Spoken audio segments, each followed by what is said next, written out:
Episode 17. I am feeling better than last week. I hope you are too, if you had a bad week last week or whatever. But yeah, today's episode is all about forgetting her. You are going to forget your ex and move on. Or even if it was a girl that you were like this and didn't even date, you just got really close. And then things just went separate, Whatever it is, whatever this girl is, you're going to forget her, you're going to move on, and you're going to be better after it. And everything in this episode is going to help you with that and guide you, and you're going to feel amazing after it. Before I could get into things, I need to tell you my little story. And yeah, so basically, it'll be quick because I say it a lot, but I got cheated on literally June last year, at the start of June, so it's nearly a year since that happened. Got cheated on, and the person my ex cheated with was my best friend of 7 years, pretty much. 7 years, probably 7 and a bit, maybe a bit more, maybe a bit less, but yeah, nevertheless, yeah, it sucked, hurt like whatever. It just hurt, it was painful, but it happened. It just one of those things that happened. And the funny thing is, I'll tell you this and all, 10 minutes before I got to where I was going, to meet her and that, I said to God, please give me a sign, punch me in the face, smack me in the face. I need to know, is this girl going to be my future wife or not? I don't want a maybe, I want a straight yes or no. Obviously, I got there, and that was that. So, yeah. But that is the event that caused me to have to go through trial and error and everything to learn and understand how to move on and forget my ex, and now I can do it and teach you. So, we'll get into it. Alright, the first thing you need to do is let out your emotions. Alright, bottled up emotions are really, really bad for you. Alright, because every emotion gets out no matter what. It doesn't matter how long you bottle it down for, every emotion will eventually get out. So it's better to let them out whilst they're there, because that is going to cause the least issues. For example, if you're going to cry, go ahead and cry. If you're angry, let it out safely, but let it out. If you need to scream out to the world, then go ahead. If you need to just sit there and think or whatever, then go ahead. You've just got to let your emotions out, because if not, they're going to ball up and they're going to come out as a mixed potion of crap or whatever, and it's just going to cause a huge mess, and it's going to make things even worse. So what you're feeling, you need to let out, right? It's most likely angry and sadness. They're like the two biggest things, confusion and all. But whatever it is, whatever your emotions are, you need to let them out, alright? Even speak to someone if you have to. I journaled and spoke to God. That's what I did. I didn't really speak to anyone about it.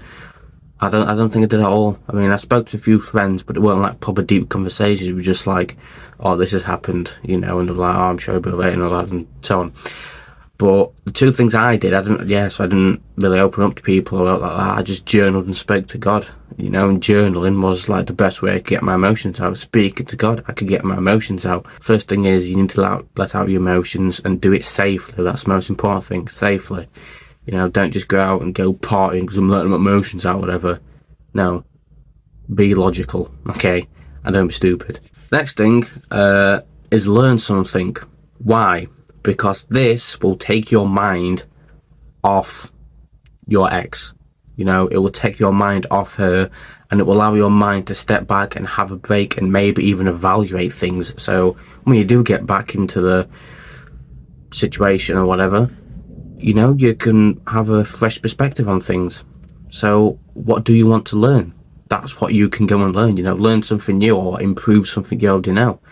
I learned skateboarding, and it was amazing. I still do it now. I don't do it as much, but I do definitely do it, and I do love it. It's like, I can't say it's meditation, but it's probably a bit like that. It is kind of like physical meditation. It's just relaxing whenever I'm skateboarding, whatever. My mind's free. I can just chill, and it's nice. But I learned skateboarding, how to skateboard, when I went through that. When I was really down, like especially near the end of the day, whatever. I just couldn't get off my mind and whatnot. And what happened, I'd go and skateboard, I'd go and learn to skate under my driving. Most all is go and learn something. If you want to learn it, go and learn it, So anything that you can learn, anything you want to learn, that's the main bit, want to learn. Because then you will be like able to dive deep into it. You won't get bored and you'll keep doing it. So yeah, go and learn something you want to learn. And the next thing that kind of goes with that is improve. Because, well, I suppose learning something new is essentially improving anyways, but, you know what I mean, like improving is like work out, you know, improve your mental health, like start making a business or something, or like a side hustle if you don't have that much time, or, you know, and just be a better you, you know, improve yourself, because that is the best revenge, you know. I don't want you to go get revenge and like go and key their car, or that's like the most traditional thing in it, or like go date someone else and put it over your story or something and just be like, oh look, I'm dating someone new now. No, improve yourself, you know. Don't let what they've done get to you, you know. And by doing that, you improve yourself. And again, what that does, it takes your mind away from things. It allows your mind to focus on something else, and that is obviously improving yourself. So you can start off light, you know. I'm not asking you to go and start like a 5-day workout routine or whatever straight away. You can just literally just go for a walk, do 10 push-ups or something, you know, or sit-ups, or just do like a 2-minute plank, whatever it is, you know. Just improve yourself, because it will help you levitate and get out of this hellhole that you're in. You need to keep moving with the world as well, right? They say the world doesn't stop for nobody, and it's true, you know. Time, this world does not stop for anyone. And that is good, because it forces you to keep going and keep moving and keep taking each step. If you just get stuck in the past, if you just get stuck with what's happened and you just dwell on it and you can't move on from it, life's going to drag you around, okay? And instead of you following, you know, and that willingly, it's just going to drag you around, and it's going to cause like a lot of pain, you know. It's going to make everything a lot harder than what it needs to be. So keep moving, you know. Just take it one step at a time, take it one day at a time. That's all you can do. Thought I knew or something then. Yeah, that's what it is. Don't worry about next week. Don't worry about tomorrow. Just focus on getting through today. I remember that it was like every day just felt horrible, every day just felt dark, but if I were just focusing on getting through today, it's all right, you know. I didn't even need to conquer the day, and you don't either. You don't need to be the best you or anything. You just get through the day, just take a step forward, whatever it may be, 1% each day. Just keep moving forward, keep going with the world. Now, this is the interesting bit. I'm going to go into what you actually miss. You don't miss her. And I know that sounds crazy, but it's not. You miss the potential of the relationship, what you were going to do. You miss the plans. You miss the version of her you made in your head. You'll miss like all the calls and the texts and like the good mornings and like going on dates and all that, the events and all that stuff, like the stuff you did. You'll miss that. You don't miss her. You miss everything else. I know that seems crazy to say, but it's true. The closest thing you have to missing her is obviously missing the version of her you made in your head. The next thing you need to do to move on and to forget her is forgive. I remember I forgave her. I mean, I walked out. Yeah, I didn't give her a chance to wake up or like that. I didn't give her a chance to speak. I just walked out. I called my mate, one of my other mates. I says, do you want to come out? And we did. Went walking and that stuff, and it was nice. And yeah, but I got away from that. And I remember, I know the mate who she cheated on me with. I just got up because he was there. I just shook his hand. I remember that. I suppose it's a good side of me. I didn't punch him. I didn't even want to punch him. To be honest, I just wanted out of the room. But yeah. Anyways, I forgave her straight away, and I forgave him straight away. So forgive her, and forgive if another person was involved. Forgive them as well. Why? Because as I always will say, and because it's the truth, you forgive for your sake, so you can move on. So, you know, you drop all this like built up anger and all this stuff you're grasping onto and all this resentment. You're letting that go when you forgive. So please forgive them. You've got to understand they're human. It's a human thing to do that, and us humans aren't really the best, I suppose, at times, but it's just a human. Did a human thing. can't exactly fault her for that, you know. So forgive her for whatever cheating on you, or lying to you, or whatever it was, whatever caused you to break up. However, it's just her blatantly saying this, I don't love you anymore and all this, and what's been in your face, whatever. Just forgive her. What you shouldn't do, one of the things you shouldn't do, is stay in touch. I remember this, a very stupid thing I did. You can't stay in touch with this woman. You can't go, oh, let's stay friends or whatever. You can't do that. You have to basically make them dead to you. Because think back in the olden days, before there was all this social media and all that, and even before then, before like all the phones and all that, if you was with a person, you broke up, you didn't see them again, you didn't know what they were doing, you'd maybe run into them in life, like walk past them, whatever, but you didn't know what they were doing. But now you can stalk your ex, whatever. You can easily see what they're doing, what they're posting in the stories and all that. You can look at to see if they've got a new boyfriend or not. They can easily get in contact with you and all that. It's just stupid. And I think that's what ruins it. That's what makes it a lot harder to move on as well. When you just obsess yourself over this person and watch whatever they're doing and all that, and worry about what they're doing. What you need to do is make them dead to you. Make sure they can't contact you. Alright, I even went as far as deleting social media and stuff, just like going ghost mode, if you can say that, for a bit, just to get out of the way, because I needed to, but get them off social media, block them, remove them, delete all the pictures, the videos, the messages and all that. Delete everything.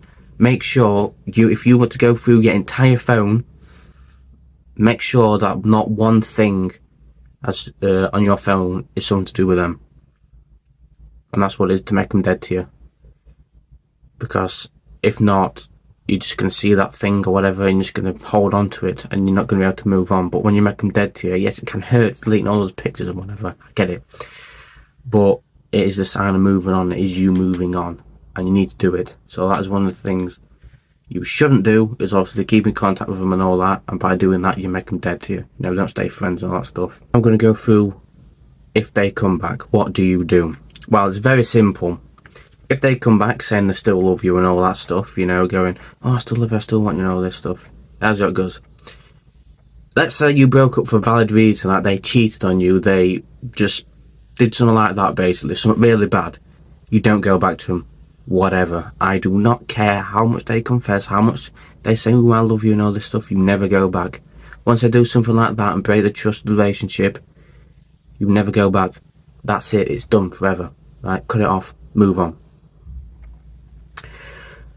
And you don't go back if there's been another person involved. If they've dated someone whilst you've broken up, I don't care, whatever the reason was. If they've dated someone whilst you've broken up, and then they come back to you saying, oh, I want you to know that load of crap, you're just a second option. You're a safety option. You're kind of like, well, yeah, the safety option until someone comes along who's better, So you don't go back if the reason you broke up was a bad reason, like getting cheated on or whatever, and you don't go back if another person was involved, if they dated someone before coming back to you. I don't care what they say, I don't care what the reason is. You don't do it, alright? You can go back if there hasn't been another person involved, and I mean, since they broke up with you, they haven't dated anyone about like that, alright? So you can go back to them if that's happened, and the reason you broke up was kind of stupid, like a silly argument, or you went out with your mates and they're like, oh, I don't want to be with you anymore because you went out with your mates, some stupid like that, you know what I mean, or silly, or just not too major, right? Then you can go back. Those two things need to be ticked off. It was a silly breakup and there hasn't been someone since. They're the two options, so keep that in mind, because they could, but I'm not saying keep hopes up, I'm not saying wait for that either, keep moving on. If they come back, so what? But yeah, that is everything. And I will edit this because I need to cut it down, as I know I rambled on a bit, but yeah, it's just, I want to help you out as much as I can. what we've gone through is you need to allow your emotions, you need to improve, you need to keep moving the world. You know, you need to learn something new, you know, what you actually miss. You need to forgive them, what not to do, and what to do if they come back. All of that stuff is what we've gone through, and all that stuff will help you move on and forget her. Thank you for watching. I'm glad to wrap up quickly. But I ain't got any book recommendations. I do have a book on this though called Forget Her. I'll show you now. You go check that out if you want. It goes in much more detail and I'll help you out even more. But they're the chapters that I had as well for these chapters in this episode. So yeah. And the wisdom I'll give you is let what they kill die. You know, that's the wisdom. It goes with this. They killed the relationship, let it die. Don't hold on, don't try to keep it alive. Just let it die and move on. Let the thing they killed die. Because it brings much more peace. So yeah. But I'll see you next episode. Peace.